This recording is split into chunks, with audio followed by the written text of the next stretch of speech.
नमस्ते। कस्तो लाग्दैछ आजको दिन? लागेको होला राजनीतिमा नयाँ कीर्तिमान कायम गरे फेरि भन्ने लाग्यो होला माओवादीहरूले, गठबन्धन सरकारले, एमाले पनि मिलीभगत यही लागेको छ हैन? छानबिन समितिको रिपोर्ट कृत्य लागेको छ हैन त? कति रिपोर्ट आए यस्ता, सबै कृत्य आए, हामीले केही गर्न सकेनौँ। मदन भण्डारी हत्याकाण्डका रिपोर्टहरू आए, ती कृत्य लागे। पछिल्लो समय 46 साल पछिको पुस्तासँग कुरा गर्न खोजे अब मुख्यतः दरबार हत्याकाण्ड, छानबिन समिति, उपसमिति, विभिन्न चिज बने, विभिन्न रिपोर्ट आए, विभिन्न किताबहरू सार्वजनिक आए, सबै कृत्य लाग्यो। सत्य आयो भन्ने लागेन। कसरी हुन सक्छ? दाजुको वंशनाश हुँदा भाइलाई थाहै छैन, केही पनि थाहा छैन, सुईको छैन। हजारौं आर्मीले घेरिएर राखेको दरबारभित्र हत्याको, रक्तपातको त्यस्तो वितण्डा हुन्छ, भाइलाई थाहा हुँदैन। भाइका परिवार कसैलाई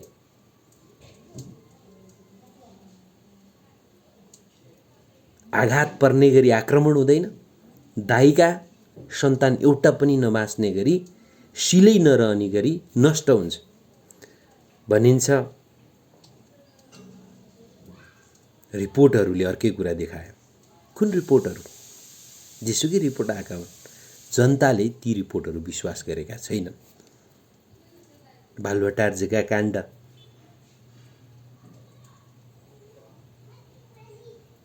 जनतालाई लाग्छ यिनीहरू भ्रष्टै हुन्।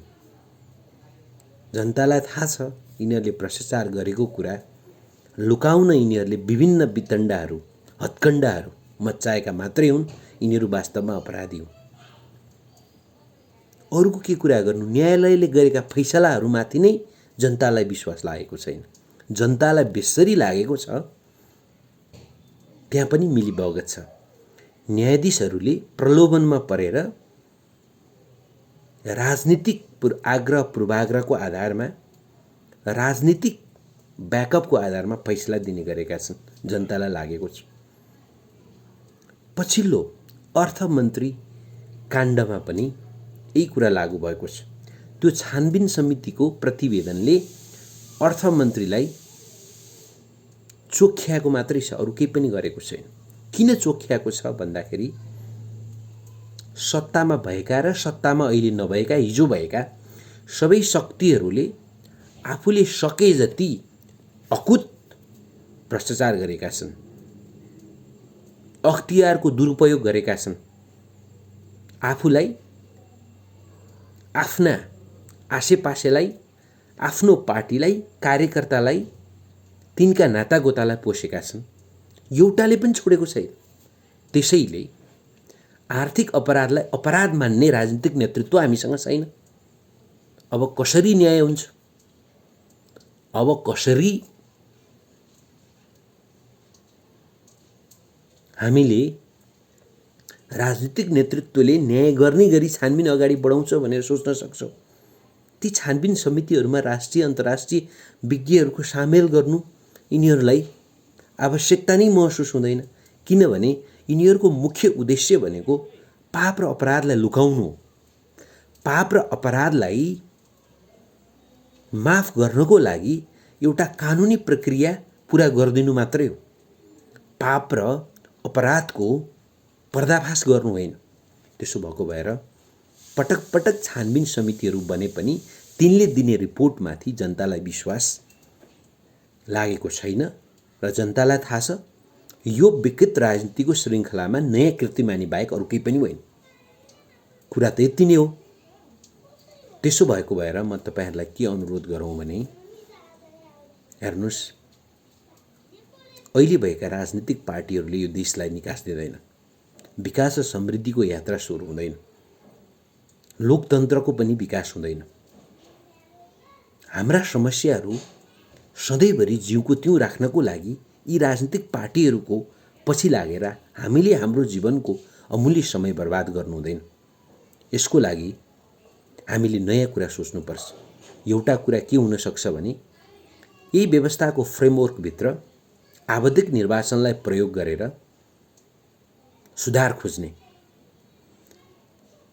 यो व्यवस्थामा भएका धेरैभन्दा धेरै नराम्रा मान्छेहरूलाई चुनावमा हराउने र राम्रा मान्छेहरूलाई जिताउने, पुराना शक्तिहरूलाई परास्त गर्दै जाने र नयाँ शक्तिहरूलाई निर्वाचित गर्दै जाने, उनीहरूले चुनावी प्रतिबद्धता अनुसार काम गरे भने उनीहरूलाई पुनः अनुमोदित गर्ने, काम गरेनन् भने त्यसको ठाउँमा यो अहिलेको जस्तो काङ्ग्रेस नआए एमाले नआए काङ्ग्रेस, अर्थात् नेकपा आए काङ्ग्रेस नआउने, काङ्ग्रेस आए नेकपा नआउने जस्तो यो चक्रीय प्रणाली, यी दुई पार्टी बिचको चक्रव्यूहमा देशलाई नफसाउँ। देशलाई अगाडि लाने गरी मतदान गरौँ र संसदमा उभिएर ढुक्क नडराइकन संविधान अगाडि राखेर बोल्न सक्ने लोभ लालचबाट मुक्त नेपाली आमाका छोराहरूलाई संसदमा पठाउँ। यदि यो गर्न सकिँदैन, यो टिडिएस, यो लामो, यो झन्झटिलो प्रोसेस हो भन्ने लाग्छ भने एउटा नयाँ अध्याय सुरु गरौँ। यो व्यवस्था बदल्ने प्रयत्न गरौँ। यो व्यवस्था बदलेर त्यस्तो व्यवस्था ल्याउँ जुन व्यवस्थामा राष्ट्र प्रमुखले नडराइकन भ्रष्ट मन्त्री, राज्य मन्त्री, मुख्य सचिव, सचिव, सैनिक अधिकारी, प्रहरी अधिकारी, न्यायाधीश, सिडिओलाई च्याप्प समातेर अख्तियारलाई बुझाउन सकोस्। छानबिनको दायरामा ल्याउन उसले अर्को एकजना मान्छेसँग सल्लाह गर्नु नपरोस्। उसलाई जब थाहा हुन्छ यहाँ भ्रष्टाचारको लागि सेटिङ हुँदैछ, भ्रष्टाचारको जालो निर्माण गरेर एक थरले खान खोज्दैछन्, तिनलाई समाउन सक्ने राष्ट्र प्रमुख बनाउने हो भने हामी वास्तवमा प्रत्यक्ष निर्वाचित कार्यकारी प्रणाली तर्फ अगाडि बढ्नुको विकल्प छैन। आँट गर्ने हो, आँट गरौँ, व्यवस्था बदलौँ। 46 सालमा सडकमा निस्के जस्तै मान्छे निस्क्यौँ, 62-63 सडकमा मान्छे निस्के जस्तै निस्क्यौँ। जस्मिन रिभोल्युसनको नाममा चिर परिचित ट्युनिसियामा एकजना तरकारी व्यापारीले आत्मदाह गरेपछि सडकमा उर्लेका मान्छेले जुन एउटा क्रान्तिको नयाँ लहर सिर्जना गर्यो, त्यस्तै एउटा नयाँ आन्दोलनको परिकल्पना गरेर सडकमा उत्रौँ। होइन, यदि त्यो मोडल हामीलाई अप्ठ्यारो लागिरहेको छ भने पनि हालसालै श्रीलङ्कामा जे भयो, यिनका चुला चौकामा हजारौंको सङ्ख्यामा मान्छेहरू छिरौँ, सिंहदरबारमा छिरौँ, बालुवाटारमा छिरौँ र यिनलाई त्यहाँबाट लकेटौँ। वास्तवमा यिनीहरू बलिया छैनन्, यिनीहरू फितला छन्, यिनीहरू कमजोर छन्, यिनीहरू सबैले लुटेका छन्। राष्ट्रको ढुकुटी, तपाईँ हामीले बुझाएको करको यिनीहरूले व्यापक दोहन गरेका छन्। यिनीहरूलाई थाहा छ, यिनीहरू सबैलाई थाहा छ। चलन चल्तीको भाषामा भन्ने हो भने यिनीहरू सबैलाई थाहा छ हामी चोर हौँ भन्ने। जब तपाईँ हामी जो देशलाई केन्द्रमा राखेर, शिरमा राखेर ती ठाउँहरूमा जान्छौँ, जब यिनीहरूलाई लाग्छ पुलिस आए अब भन्ने लाग्छ, सच्चा प्रहरी आयो अब भन्ने लाग्छ, चोरको भागाभाग हुन्छ। यिनीहरू बस्दैन। यिनीहरूसँग त्यत्रो बलियो करेज, यिनीहरूसँग त्यत्रो बलियो ऊर्जा, साहस छैन, किनभने यिनीहरू आर्थिक अपराधमा चुर्लुम्म डुबेका छन्। यिनीहरूलाई त्यहाँबाट लखटौँ र प्रत्यक्ष निर्वाचित कार्यकारी राष्ट्रपतिको व्यवस्था गर्ने गरी संविधानलाई पुनर्लेखन गरौँ र देश निर्माणको नयाँ अध्याय सुरु गरौँ। मैले किन त्यतातिर जानुपर्छ भन्ने कुरामा जोड गरिरहेको छु भने यदि हामीले बनाउने प्रधानमन्त्रीले, राष्ट्रपतिले आफ्नै क्याबिनेटको भ्रष्ट मन्त्रीलाई, विपक्षी दलका नेताहरूलाई,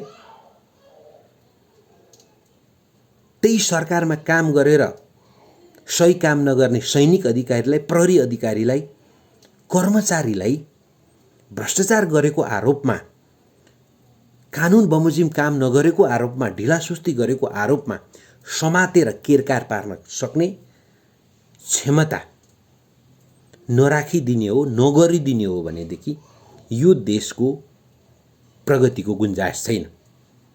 अब यही परिस्थितिलाई पर्खेर कहिलेसम्म बसिराख्ने? ल भन्नुस् त। आज एउटा पनि नेताले कुनै पनि अर्को नेता विरुद्ध प्रश्न उठाउन सक्दैन, किनभने उसले कुरा चाहिँ झर्का चर्का गर्छ, तर खासमा ऊ व्यवस्थाको परिबन्धमा पनि परेको छ। उसलाई पैसा चाहिएको छ, उसलाई राजनीतिक सेटिङ मार्फत चुनाव जित्नुपर्ने बाध्यता आइलागेको छ। उसले हेर्छ एउटा पालिकामा माओवादी छ, अर्को पालिकामा काङ्ग्रेस छ, अर्को पालिकामा एमाले छ, अर्को पालिकामा जोसपा छ, सबै पालिकामा भ्रष्टाचार छ भन्दाखेरि उसलाई लाग्छ हामी सबै उस्तै हौँ। त्यसो भएको भएर हामीले एकअर्का विरुद्ध औँला उठाउनु हुँदैन, हामीले मिलीभगत गरेर खानुपर्छ भन्ने उसलाई लाग्छ।